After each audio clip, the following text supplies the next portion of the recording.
Alors, est-ce qu'il y en a parmi vous qui ont suivi le halving cette nuit autour de 3 heures du mat? J'ai même pas regardé exactement à quelle heure précise ça s'est passé, peut-être 2h30, heure de Paris, 2h30. Non, au final, il n'y a pas eu de live hier. On pensait que ça se ferait autour de minuit, et minuit, on était motivé, mais après 2, 3, 4 heures, on n'avait pas le truc exact. C'est bon, on a laissé tomber. C'était un peu chaud. Ça aurait été pour un truc comme le merge de Ether, on l'a fait au petit matin. Et encore que c'était relativement... c'était 6 heures, je crois, heure française ou un truc comme ça. Mais là, le halving, c'est un bel événement qui fonctionne, qui démontre que la blockchain et la proposition de Satoshi Nakamoto, 15 ans plus tard, est imperturbable, si je puis dire. Mais c'est pas non plus le truc ultra historique, quoi. Voilà. C'est comme ça qu'il faut voir la chose. On va attendre encore 1 ou 2 minutes et ensuite on discutera tous ensemble un peu de ce qui est en train de se passer. Sachant que, je suppose pour une majorité, vous regardez les quotidiennes sur YouTube et donc voilà, il n'y a pas de grande surprise à l'horizon. On va peut-être commencer juste par un tout petit peu de fondamental au niveau de ce qui vient d'arriver en fait au moment du halving. Et donc, pour essayer de vulgariser un maximum, c'est la récompense des mineurs qui est divisée tous les 4 ans par 2. Alors, ce n'est pas une date précise qui est choisie dans le calendrier, c'est en fonction des blocs de minage. Et là, à partir du moment où on a atteint, pareil, j'ai plus le chiffre en tête, j'essaie de regarder le bloc 840 000, voilà. Le halving a divisé à nouveau la récompense par 2, ce qui aujourd'hui permet à la blockchain Bitcoin d'émettre en termes de récompense au niveau des blocs qui sont émis à peu près toutes les 10 minutes, 3,12,5, donc 325 Bitcoin. Donc, ce qui veut dire que juste avant, on en émettait le double. Donc ça, c'est quelque chose qui va continuer d'arriver au travers du temps, tous les 4 ans, tous les X blocs, comme on vient de le voir, et qui permettra d'ici à 2120-2150 de terminer d'émettre les 21 millions de Bitcoin.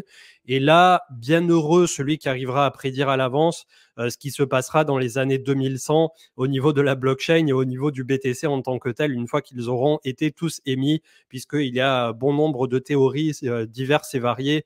Donc, je ne rentrerai pas là-dedans aujourd'hui, sinon on pourrait faire 2 heures rien que sur ça, à essayer d'émettre des hypothèses. Donc ça, c'est les bases finalement de ce qui s'est passé aujourd'hui. Désormais, c'est un tout petit peu plus de 3 bitcoins qui sont émis toutes les 10 minutes au niveau des blocs. Il y a également au moment du bloc du halving, je crois, un mineur qui a récolté 37 bitcoins.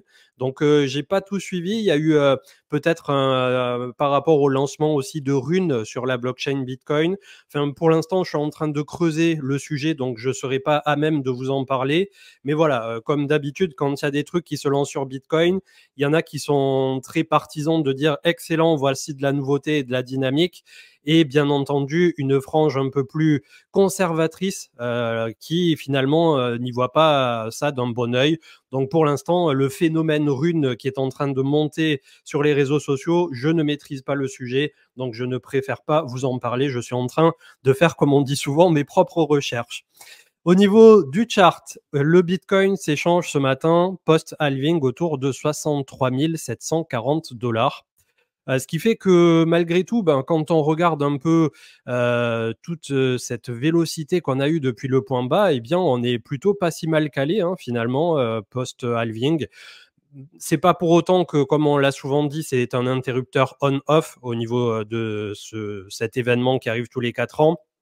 Mais pour autant, c'est quelque chose qui, quand on regarde justement sur une cyclicité de 4 ans, a tendance, au-delà de la volatilité court terme, et c'est exactement ce que nous avons en ce moment, à tirer le cours continuellement vers le haut.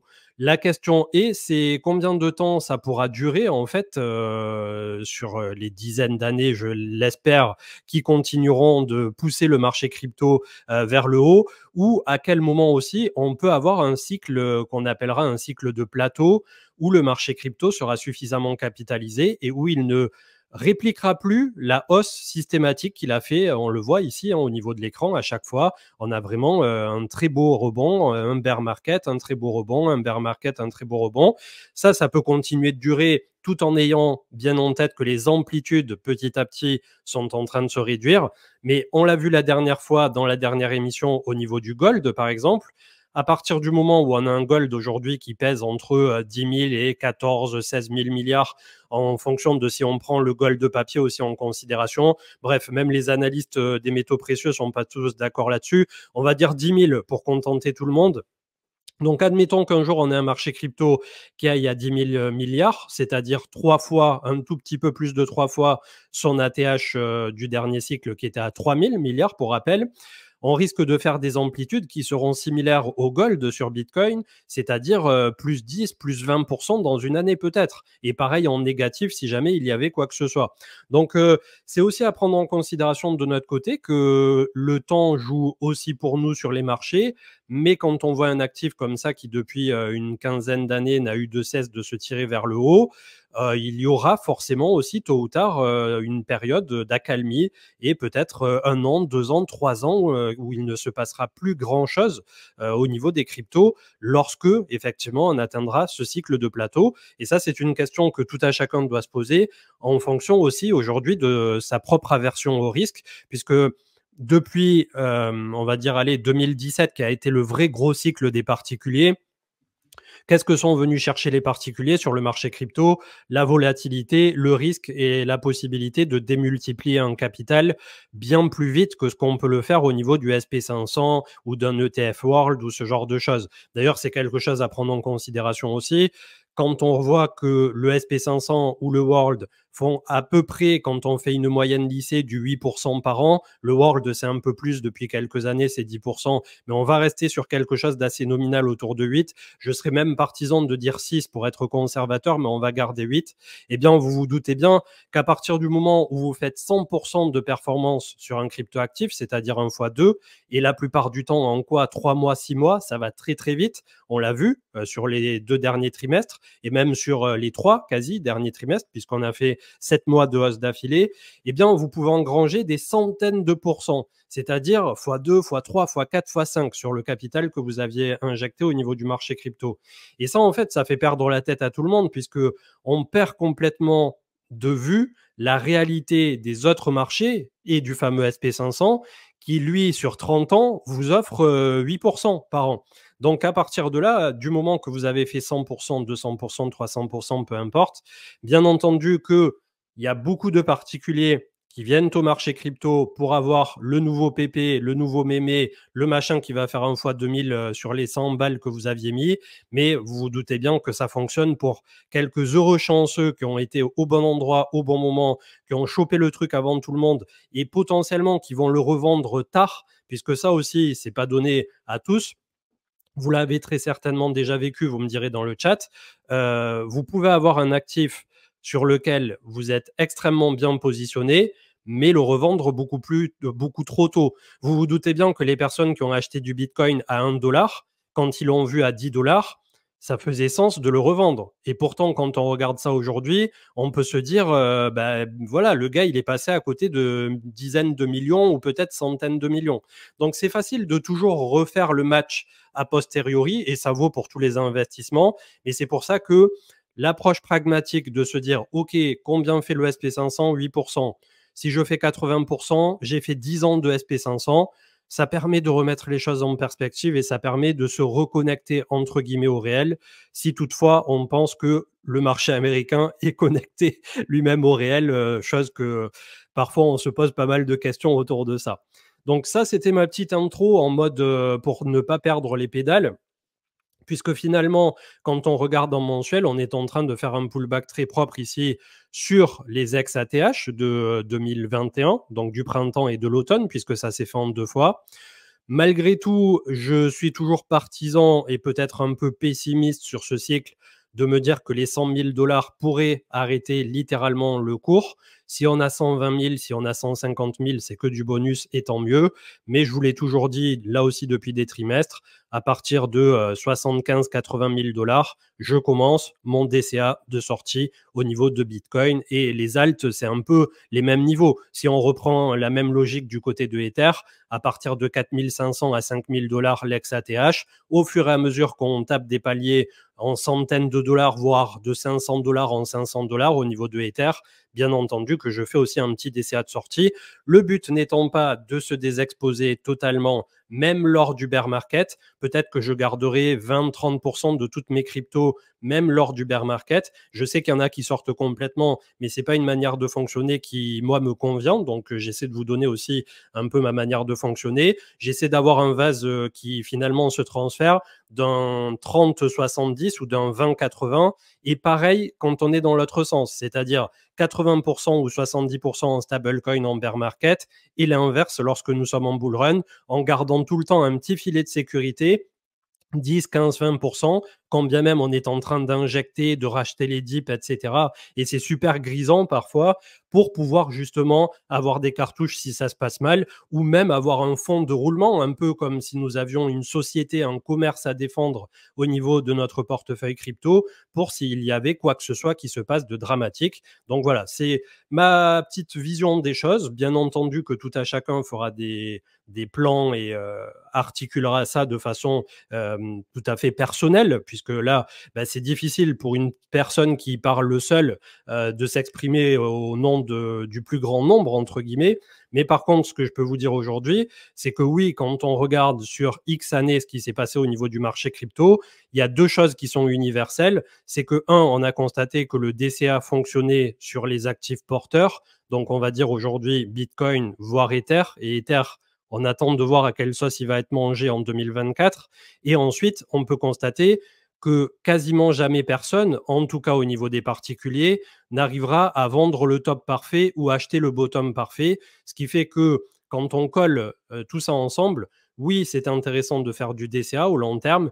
Et pareil pour la sortie, à partir du moment, et on en revient à ce que je disais en début d'intro, que vous avez fait 100%, 200%, vous avez fait 10, 20 ans du SP500. Donc là, ça devrait quand même vous faire un petit tilt dans la tête à vous dire, OK, j'ai quand même réalisé une performance, je commence à en sortir.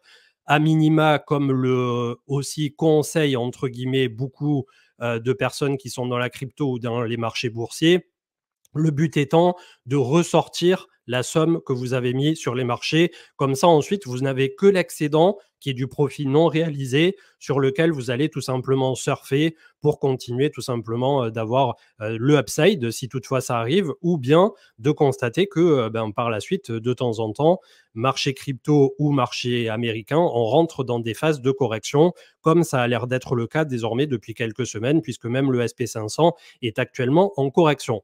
Donc voilà, j'espère que tout ça au niveau d'une intro est clair pour tout le monde. Pour ceux qui rejoignent en cours de route, bien entendu, il y aura le replay et sur YouTube aussi dans la foulée, le temps que je monte l'émission. On va faire une petite demi-heure, peut-être 40 minutes ensemble. Et voilà, c'est comme malgré tout une journée assez historique, puisque c'est un halving de plus qui prouve que la proposition de Satoshi fonctionne.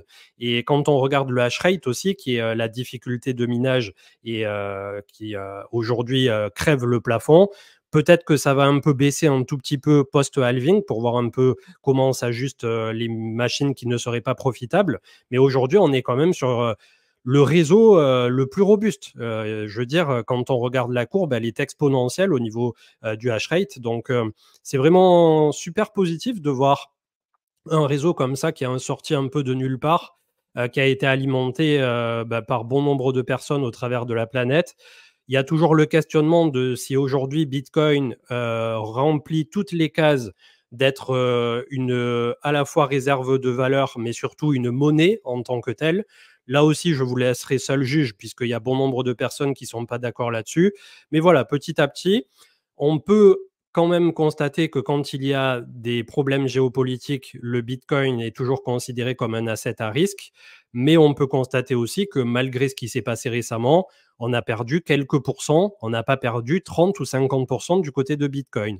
Donc, on n'est peut-être pas encore en mode réserve de valeur et peut-être qu'il ne le sera jamais comme le gold a pu l'être, ou bien c'est en train de le devenir au travers des dernières années et ça le sera de plus en plus si on rentre dans un monde qui devient de plus en plus conflictuel, finalement, au sens strict du terme et d'un point de vue mondialisé. Alors, je regarde un peu le chat.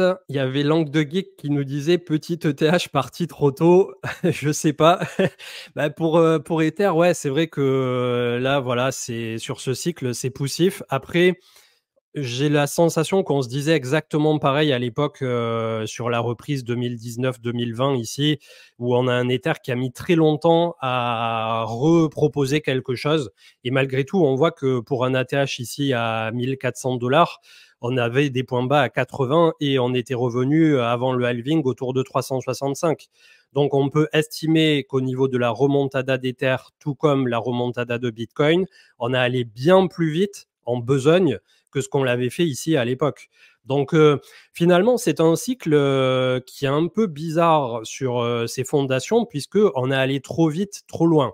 Et c'est aussi ce qu'on est en train de payer en ce moment. Alors peut-être que Ether aussi, depuis qu'il est passé en Proof of Stake, est un peu boudé d'une certaine frange de population ou d'investisseurs, ou alors tout le monde est en train d'attendre qu'il y ait un jour l'approbation ETF Spot. C'est aussi une considération à avoir d'un point de vue des institutionnels, puisqu'aujourd'hui, on leur offre un produit rubis sur l'ongle avec le Bitcoin. Je ne vois pas pourquoi ils iraient chercher la couche supplémentaire de risque sur Ether, sur lequel la SEC n'a pas encore statué, blablabla.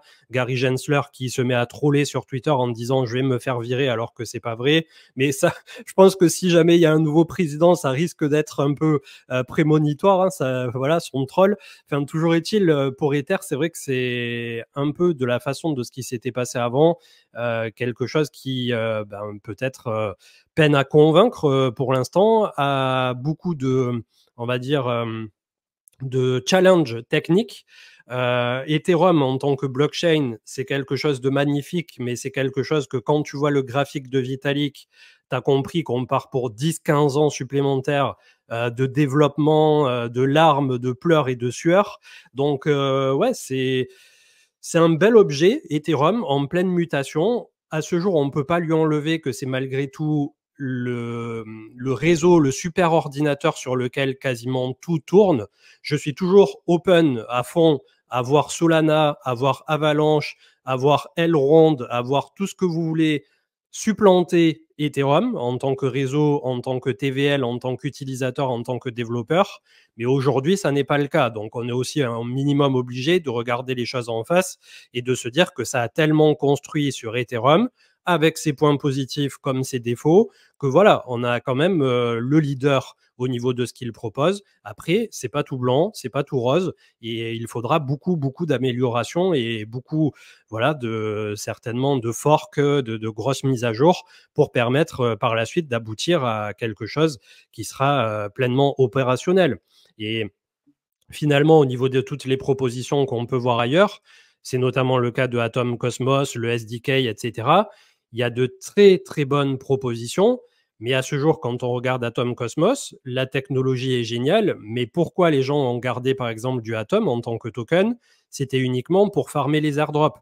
Malheureusement, ou heureusement, je ne sais pas, pour ceux qui ont participé un max aux airdrops, ça a généré un petit revenu, ça a généré du cash flow, les airdrops autour de Atom, mais ça a cloisonné le token de Atom en tant que tel, qui est aujourd'hui considéré un peu comme un stablecoin par la cryptosphère, c'est un mème, autour de son prix. On n'a plus d'argent qui rentre sur Atom main projet. Et ça, c'est problématique puisque au plus on dilue autour d'une galaxie, et c'est un peu ce qui s'est passé avec Ether, avec ses layer 2, voire désormais layer 0, layer 3. Enfin, il y a tout ce qui va bien autour des écosystèmes pour essayer de tirer un peu la couverture vers de nouvelles choses. C'est toute la problématique, et c'est la problématique globale du marché crypto qui aujourd'hui compte des dizaines de milliers de crypto-monnaies différentes, c'est qu'on est complètement dilué. Et ça, c'est aussi un des postulats des bitcoins maximalistes, et là, je les rejoins là-dessus, c'est qu'on a tellement dilué le marché crypto que quand tu as 50 ou 100 milliards qui sont bloqués dans les mêmes coins, c'est 50 ou 100 milliards qui ne sont pas sur le Bitcoin ou sur Ether, ou sur Avalanche, ou sur Atom Cosmos, ou sur tout ce que vous voudrez. Des projets qui sont vraiment là pour essayer de faire bouger les lignes, de faire avancer le truc d'un point de vue technique et technologique. Et voilà, c'est là où tu te dis, eh bien, c'est un peu il y a 2 camps qui s'affrontent, en fait, autour de ça. Il y a les personnes super, conservatrices, voire maximalistes, qui voient ça d'un très mauvais œil et qui disent: «On se fait full diluer». Et d'un autre côté, et moi je suis à mi-chemin entre les 2, il y a les personnes qui disent: «OK, mais les personnes qui aujourd'hui viennent au marché crypto en découvrant Pepecoin ou Dog with Hat ou des trucs comme ça, ils vont venir avec leurs premiers 100 balles comme tu rentres au casino ou à la fête foraine, et peut-être que derrière, qu'il fasse fortune ou non, 99% perdra son argent sur les mêmes coins. Ils vont découvrir la technologie, ils vont peut-être découvrir Bitcoin, ils vont peut-être pouvoir découvrir Ethereum, ils vont peut-être se renseigner sur la blockchain.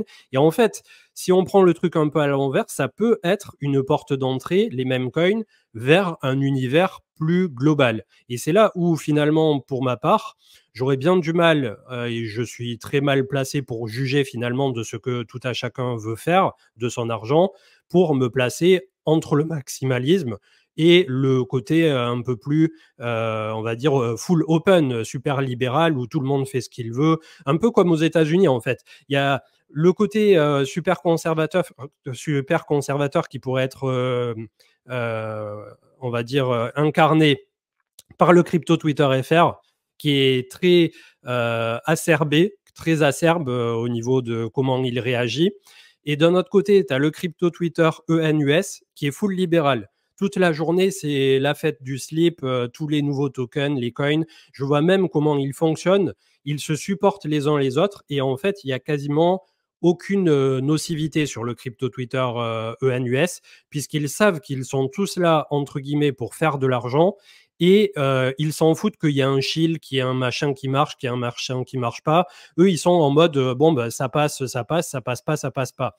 Et c'est vrai que nous, en tant que Français qui sommes peu ou pas du tout éduqués d'un point de vue éducation financière, ça pose beaucoup de problèmes et on est beaucoup plus sur quelque chose de dans la réserve, dans la critique et ouais, dans quelque chose qui systématiquement peut même être un frein au niveau des projets qui se lancent. Et ça, c'est vrai que des fois, il y a des projets qui se lancent et ça peut être assez dramatique pour certains projets. Mais bref, c'était un petit aparté. C'était pour essayer de faire une analogie entre le côté conservateur et le côté full libéral où tout à chacun devrait aussi malgré tout pouvoir faire ce qu'il veut de son argent. C'est aussi un peu finalement le sujet auquel on est confronté aujourd'hui au niveau de la régulation. Hein. La régulation en Europe et avec Mika qui va débarquer plein fer au niveau des stablecoins, c'est quand même un problème. Hein. Je ne sais pas ce que ça va donner pour nos échangeurs, par exemple Binance, Kraken, Coinbase. Je ne sais pas ce que ça donne en fait à compter de l'entrée en vigueur de Mika en juin 2024. C'est vraiment dans pas longtemps. Est-ce qu'ils vont juste nous retirer les paires USDT sur les échangeurs? Comment ça se passe? Est-ce qu'on a toujours le droit, nous, d'utiliser de l'USDT? Je me pose pas mal de questions. Donc, j'essaierai de me renseigner d'un point de vue légal aux personnes qui sont beaucoup plus compétentes que moi, parce que c'est pas non plus un sujet qui est à prendre à la légère. Peut-être voir aussi avec Grégory Raymond, qui avait un peu creusé le sujet. Mais voilà. Pour l'instant, c'est vrai que les stablecoins, ça pourrait être aussi en cas de, on va dire, pas un ban, mais en cas de tumulte un peu plus profond pour les stablecoins, l'avènement supplémentaire pour Bitcoin, puisqu'à ce jour, si un jour même les États-Unis disent vous n'avez plus le droit d'utiliser USDT, les gens vont se tourner vers USDC nativement, puisque ça doit être celui qui sera en odeur de sainteté aux US. Mais aussi pour d'autres, ça pourrait être la possibilité de passer uniquement en BTC.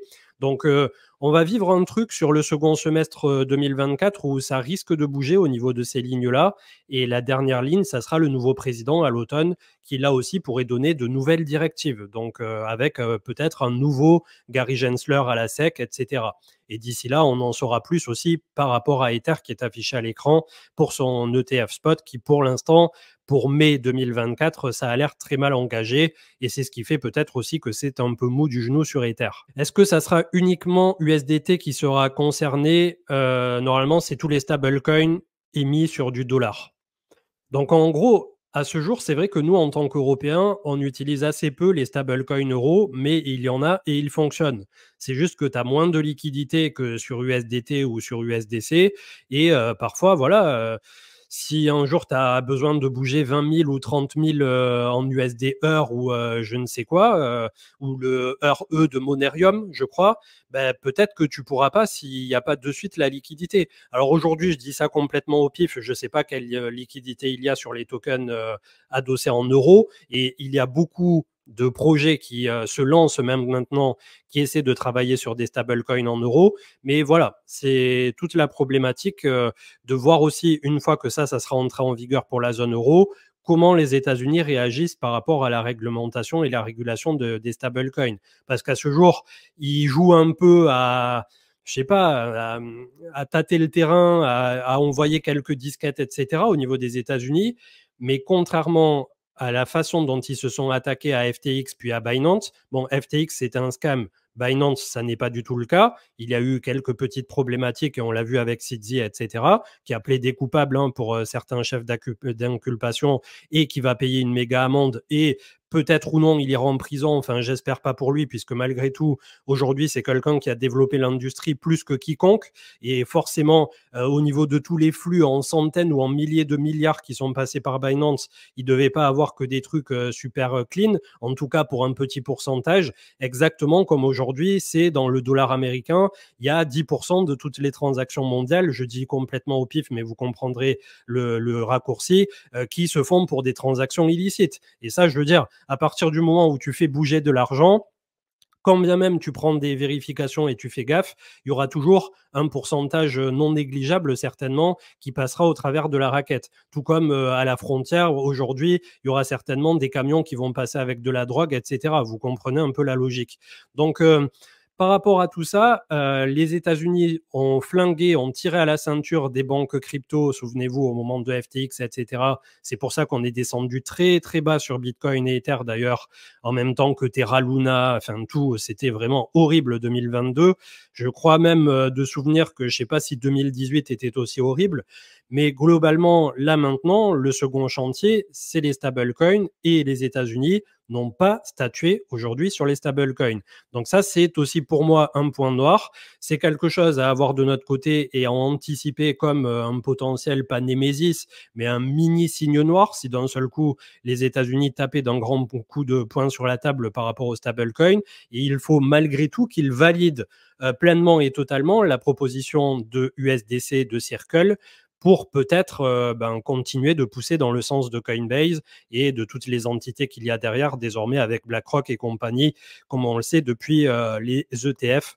Et c'est pour ça que le fait que BlackRock ait demandé aussi un ETF sur Ether, je pense que ça sera approuvé tôt ou tard, mais peut-être que 2024, c'est pas le bon moment et peut-être pas la bonne année et qu'ils essaient de faire le moins de vagues possible, notamment en année électorale, chose qui souvent s'est confirmée finalement. Il y a un peu un timing en fait qui vient s'entrechoquer avec la Fed aussi qui ne veut pas pivoter et certainement qui ne pivotera que à l'automne peut-être 2024, tout en ayant annoncé qu'il pivoterait qu'à l'automne, que début 2025, pour préserver justement l'année électorale. Et ça, c'était des statistiques qu'avait sorti Income Sharks et tout ça, où effectivement, l'année électorale, on essaie toujours de porter le marché américain et de faire le moins de vagues possible. Ce qui fait que là, si on avait un marché américain qui retrace un peu plus fort, eh bien, on l'a vu la dernière fois, au niveau du SP500, on aura le support des 4800 points, qui est juste un support majeur et qui sera totalement défendu à court terme. Donc voilà. Pour l'instant, c'est pas la grosse descente. Pour l'instant, les chiffres aux États-Unis sont loin d'être mauvais, mais au plus longtemps la Fed persiste et signe dans la direction dans laquelle elle est actuellement, de ne pas pivoter, et au plus ça peut, par corollaire, faire mal à terme à l'économie américaine. En tout cas, c'est le jeu de curseur sur lequel ils vont devoir être vraiment très alertes là-bas, sous peine de, s'ils font effectivement pivoter qu'en 2025, de redéclencher un semblant de début d'inflation et de récession au niveau des États-Unis. Donc, il y a un moment en fait où le jeu qu'ils sont en train de faire va jouer contre eux. Et c'est ce moment-là où est-ce qu'ils seront allés trop loin et on a un landing, qu'il soit soft ou hard, ou est-ce qu'ils vont se réveiller à temps? En tout cas, pour l'instant, on peut constater que ça se porte plutôt pas mal. Et peut-être que j'ai lu ça ce matin sur un article, la Chine serait peut-être prompte à relancer un quantitative easing aussi. C'est à prendre au conditionnel. Je ne suis pas allé vérifier de quoi que ce soit cette information, mais voilà, c'est quelque chose que j'ai lu ce matin. S'il y a en plus une détente monétaire du côté chinois, voire asiatique dans sa globalité, ça fait un peu plus de liquidité, on va dire, monde global qui vient se répandre. Et donc, une fois le pivot de la Fed passé, chose qui, historiquement parlant, a tendance à, là aussi, être quelque chose de relativement négatif, on aura finalement le doublon, si jamais ça vient à s'aligner au niveau des planètes, où on a une détente du côté chinois, en même temps que la Fed a fini de faire sa politique restrictive. Donc ça, pour 2025, ça pourrait être génial pour nous, si tant est que c'est ça qui se passe, puisque les étoiles alignées, ça arrive assez peu souvent, vous vous en doutez bien. Donc voilà, c'était le petit résumé macro et pour tout ce qui est en train de se passer. Et je vois qu'on en est déjà à 33 minutes, donc je vous laisse poser quelques questions dans le chat. Je vais boire un coup d'eau et je reviens et on clôturera à 5-10 minutes de discussion tous ensemble, puisque je pense que j'ai assez parlé tout seul depuis tout à l'heure. Les frais sur Bitcoin, ça doit être dû au fait du lancement de Rune, et je ne vois que ça comme explication, puisqu'en fait, il y a eu un lancement en simultané du halving et je pense que c'est ça qui a fait exploser les fees sur BTC. Donc, dans tous les cas, aujourd'hui, voilà, le Bitcoin, c'est peut-être pas quelque chose sur lequel on fait des transactions sans arrêt tous les jours, à part pour ceux qui vivent en BTC, mais j'en connais assez peu. Mais ça expliquerait le pourquoi du comment. Alors, j'ai parlé de Atom tout à l'heure. Est-ce que je pense que certains projets ne feront pas d'ATH? On va regarder justement avec Atom, puisque c'est un cas pratique. Et est-ce que moi, je pense que des projets ne feront pas d'ATH? Ça a assez peu d'intérêt parce que, voilà, je peux te dire, oui, il y a des projets qui feront des ATH, pas d'ATH. C'est assez compliqué de se projeter là-dessus. Toujours est-il, aujourd'hui, quand on regarde Atom comme ça, on voit qu'en fait, il se neutralise sur lui-même, cet actif. Il est ni haussier, il est ni baissier, on n'a pas de trend, on est sur un actif qui se neutralise. Et c'est ce qu'on disait tout à l'heure. Pourquoi Atom se neutralise? C'est pas parce qu'il est mauvais d'un point de vue fondamental, c'est parce que les gens en ont gardé pour farmer les airdrops. Et finalement, c'est la dilution, très certainement, qui a amené l'actif Atom en tant que tel à ne pas bénéficier de tout l'argent qui s'est déversé, dilapidé sur les projets qu'il y a autour. Malgré tout, quand on regarde face au Bitcoin, aujourd'hui, Atom est en train de chercher du pétrole. Donc, toutes les personnes qui possèdent du Atom, moi y compris, et j'ai un bag de Atom qui est non négligeable depuis le bear market, on s'est complètement fait défoncer par Bitcoin. Et aujourd'hui, malheureusement, peut-être qu'on va trouver un point bas, qu'il y aura une alt season et que Atom va remonter en direction de son ATH contre le dollar, blablabla. Mais malgré tout, pendant tous les derniers trimestres, depuis bien un an, voire 18 mois, au vu des bougies ici, il valait mieux avoir du Bitcoin et pas se casser la tête que du Atom. La question aussi, quand on parle de Atom en particulier, comme je viens de le dire, c'est de cumuler tous les airdrops que vous avez eus et ensuite d'essayer de faire un calcul pour voir si le chart n'est pas un peu plus beau en incluant les airdrops que juste Atom tout seul. Mais pour la personne qui a juste du Atom et qui ne compte pas les airdrops dans le revenu de Atom, le chart, il est complètement neutralisé. Et donc, à partir du moment, ça répond à votre question de si, je ne sais pas, Avax aussi fera un ATH, etc. Eh bien, pareil, là, quand on regarde face au Bitcoin, on avait une belle remontada. On a fait de 3000 Satoshi à quasi 12 000, donc 1 fois 4 contre Bitcoin. Contre le dollar, pareil, très, très belle remontada pour Avax. On est passé de 8,70 $ à autour de 65 $. Donc, on n'était vraiment pas très loin de l'ATH. Aujourd'hui, est-ce que Avax fera un ATH contre le dollar? Très certainement. Est-ce que Avax fera un ATH contre Bitcoin? Ça, la question est moins sûre. Donc, à partir de là, c'est là où ça met le ravioli au courbouillon, finalement. C'est de systématiquement se poser la question de si, plutôt que d'aller se faire mal sur les alts, à part si on voit que d'un seul coup, on a la fameuse Bitcoin dominance qui vient à perdre beaucoup et qui aujourd'hui est autour de 55-56% ici, bien haute perchée. Le jour où ça se retourne complètement façon 2018 ici, comme on l'avait eu ici, bien entendu que là, ça vaut le coup même, peut-être à court terme, de convertir des BTC dans les altcoins. À partir du moment où on est dans une trend qui est inverse, c'est le Bitcoin qui est fort. Et là, on est en train de se faire du mal sur les altcoins. C'est exactement ce qu'on peut constater depuis quelques trimestres. Et le pire dans tout ça, c'est que quand Bitcoin monte, les alts, en tout cas pour une majorité, et pour Ether, qui est la seconde la plus capitalisée, se contentent de suivre au pas. Quand on a un retracement de 5 ou 10% du côté de Bitcoin, on se prend moins 30 jusqu'à moins 50 du côté des alts. Donc la punition, elle est assez double, à la hauteur de la volatilité de ces actifs que sont les altcoins.